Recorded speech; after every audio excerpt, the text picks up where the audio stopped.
ചില പാവപ്പെട്ടവരുടെ വീടുകളിലുള്ള അവസ്ഥ കണ്ടാൽ അവർക്കൊക്കെ അള്ളാഹു കൊടുത്ത മഹബത്ത് ഇഷ്ക് അസൂയാവഹമാണ്.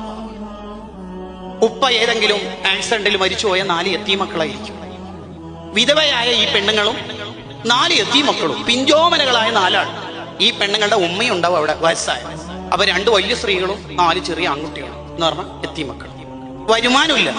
ഏതെങ്കിലും സാന്ത്വന പ്രവർത്തനത്തിന്റെ, കാരുണ്യ പ്രവർത്തനത്തിന്റെ, ചാരിറ്റി സംഘടനകൾ അവർക്ക് ഒരു 2000, 2500 ഒക്കെ കൊടുത്ത് അവരുടെ ജീവിതം മുന്നോട്ട് കൊണ്ടുപോകാൻ ശ്രമിക്കുന്നു. എവിടെ?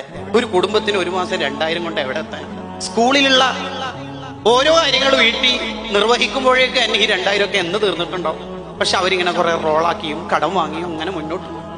ഒരു ദുൽഹിജ്ജ മാസമൊക്കെ എത്തിയാൽ ഈ മുത്തുമോമിനീങ്ങളുടെ ആ വീട്ടിലെ ലീഡറായ ഈ ഉമ്മാമ സ്വന്തം മോളോടും യത്തീം കുട്ടികളോടൊക്കെ ആയിട്ട് ചോദിക്കും, മുത്തുനബിയുടെ മാസം വരാറായല്ലോ, നമുക്ക് ഒരു ബോക്സ്, ഒരു പണപ്പെട്ടി, ഒരു ഭണ്ഡാരം സ്ഥാപിച്ചാലോ? ആ ഭണ്ഡാരം വാങ്ങാൻ വരെ ആ വീട്ടുകാർക്ക് ഒരു ക്യാഷും ഉണ്ടാവില്ല. അങ്ങനെ അപ്പുറത്തെ കടയിൽ മൂത്ത മോനെ, ഈ 6ാം ക്ലാസ്സിലെ കുട്ടീനെ അയച്ചിട്ട് അപ്പുറത്തെ കടയിൽ പെറ്റായിട്ട് കടവായിട്ട് ഒരു 10 രൂപന്റെ ഭണ്ഡാരം ഈ ബോക്സ് വാങ്ങിയിട്ട്, എന്നിട്ട് ഇങ്ങനെ 10 രൂപ 5 രൂപ അതിന്റെ അപ്പുറമൊന്നും ഇടാൻ അവർക്ക് താക്കത്തില്ല. മുളക് പൊടിച്ചതോ മെയ്തപ്പൊടി വാങ്ങിയതോ സാമ്പാർ സെറ്റ് വാങ്ങിയതിന്റെ ഒക്കെ 5 രൂപ 10 രൂപ അങ്ങനെ 1 രൂപ 2 രൂപ ഒക്കെ ആയിട്ട് ഇങ്ങനെ ആ ബോക്സിനെ അവർ ഭയങ്കരമായിട്ട് ബഹുമാനിക്കും. തങ്ങളുടെ മൗലിദിന് വേണ്ടി, തങ്ങളുടെ ഘോഷയാത്രയ്ക്ക് വേണ്ടി സ്വീറ്റ് വാങ്ങാനുള്ള ഭണ്ഡാരമാണ് എന്നർത്ഥത്തിൽ.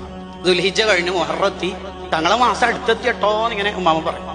അങ്ങനെ മുഹറം കഴിഞ്ഞ് സഫറായി 10, 5 ആയിടയ്ക്ക് എപ്പോഴോ ഒരു 50 വീണിട്ടുണ്ടായിരുന്നു. അത് വലിയ ആഘോഷമാണ് വീട്ടിൽ പാവപ്പെട്ടവർ. മുഹറം കഴിഞ്ഞ സഫറത്തി, റബീഉൽ അവ്വൽ 1, 2, 3, 10 മൂത്ത മോനോട് ചോദിച്ചു, സദർ ഉസ്താദിനോട് ചോദിക്കണം, എപ്പോഴാണ് ഘോഷയാത്ര നമ്മുടെ മദർസയിൽ നിന്ന് പുറപ്പെട്ട് ഇങ്ങനെ ഊടുവഴിയിലൂടെ 12ന്റെ അന്ന് രാവിലെ തന്നെയാണെന്ന് പറഞ്ഞപ്പോൾ, എന്നാൽ നാളെ നമുക്ക് ഈ ബോക്സ് പൊളിക്കാം, കീറി നോക്കാം. 4 മാസത്തെ അല്ലെങ്കിൽ 3 മാസത്തെ സമ്പാദ്യമാണ് അവരുടെ, ആ പാവപ്പെട്ട വീട്ടുകാരുടെ. അങ്ങനെ ആ ഭണ്ഡാരം പൊളിച്ചു നോക്കുമ്പോൾ കിട്ടണത് 280 രൂപ. 4 മാസത്തെ 250 രൂപ. അതിൽ നിന്നൊരു 10 രൂപ ഭണ്ഡാരത്തിന്റെ കടം വീട്ടി 270 ആയി. 2 പാക്കറ്റ് മിഠായി, എക്ലെയർ, മിൽക്കി ബാർ തീർന്നു.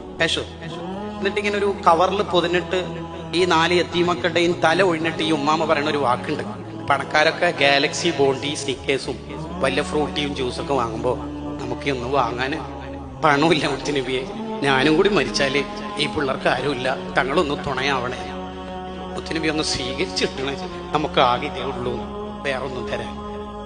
എന്തൊരു മഹബത്തല്ലേ ആ കൽബിൽ. ആ മഹബത്ത് ഇൻസ്റ്റഗ്രാമിൽ കാണൂല, ആ മഹബത്ത് കൽബിൽ നിന്ന് നേരെ റൗദയിൽ, വേറെ എവിടെയും ടച്ചില്ല, വില വാസില്ല, നേരെ അവിടത്തേക്ക് എത്തും.